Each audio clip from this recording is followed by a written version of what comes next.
Je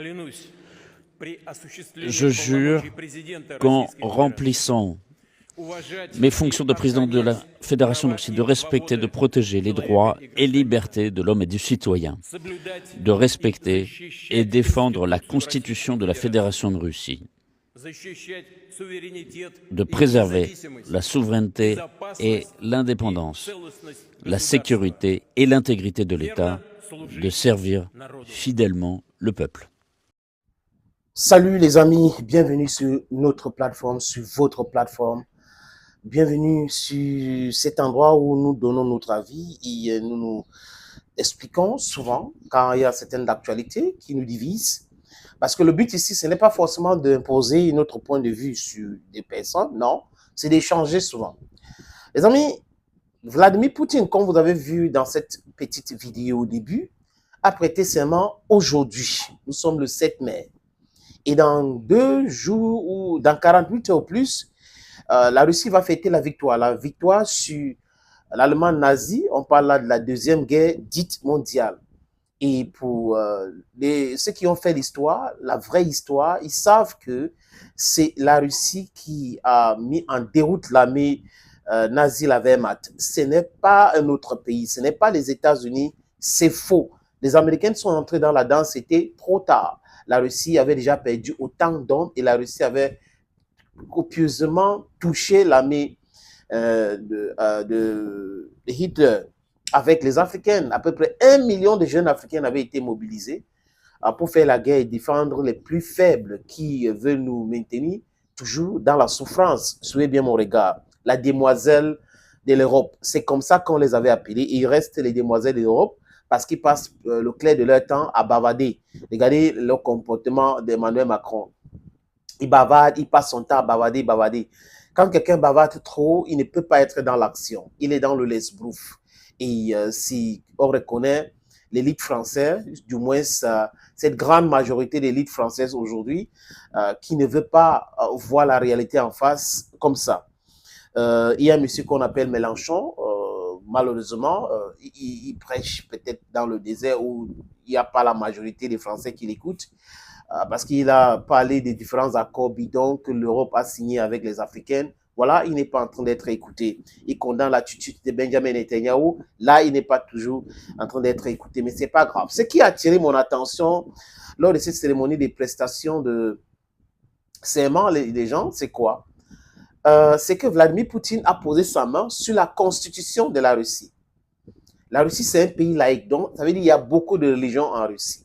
Il n'a pas posé sa main sur la Bible, ou sur le Coran, ou sur la Torah. Non, ou sur autre chose, mais sur la constitution de son pays, qui est comme la Bible de son pays. Donc, si vous respectez la constitution de votre pays, vous allez tout faire bien, du moins les lois que le peuple de ce pays ont décidé de se donner pour régler tous les problèmes.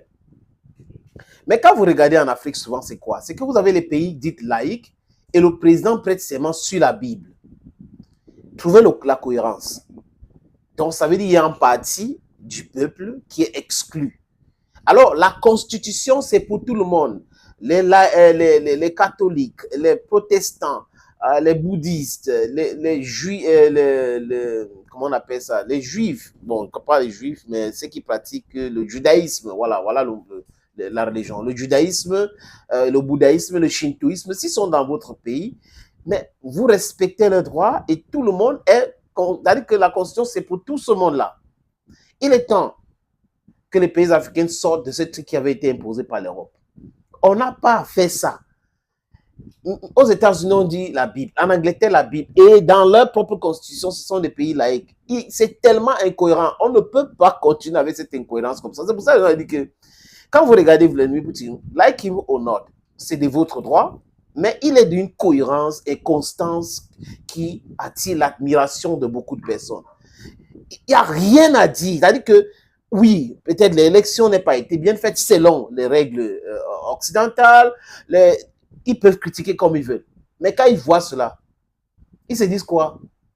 Ceux qui sont incohérents dans cette activité, les amis, je vous le dis encore et encore, ce sont les Occidentaux. Et ils ont imposé cette façon de faire au peuple africain. Au point où Nous le faisons comme eux et on pense qu'on est eux, on pense que nous sommes dans le droit chemin, alors que c'est faux et archi-faux. Des gens qui prêtent serment sur la Bible et qui volent, alors qu'il y a les 10 commandements dans la Bible qui condamnent le vol. Mais qui volent, qui pillent, qui tuent les gens, qui font des trucs terribles et tout cela. Vous pensez qu'il faut continuer comme ça, les amis? Je lance le débat. Vous pensez qu'il faut continuer comme ça ou suivre l'exemple de Vladimir Poutine? Même aux États-Unis, même en Angleterre. Vous ne pensez pas qu'il faut changer ça pour être cohérent et constant dans l'argumentaire?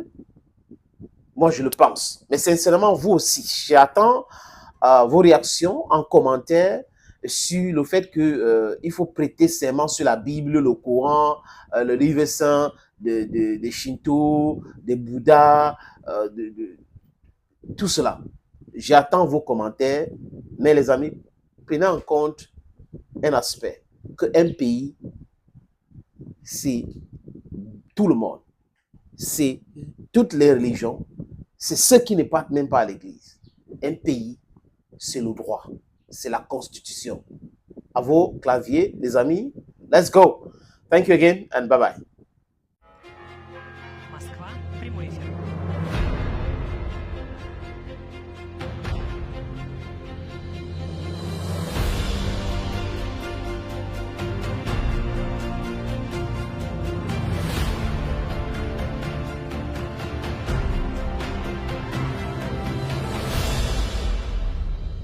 Клянусь верно служить народу.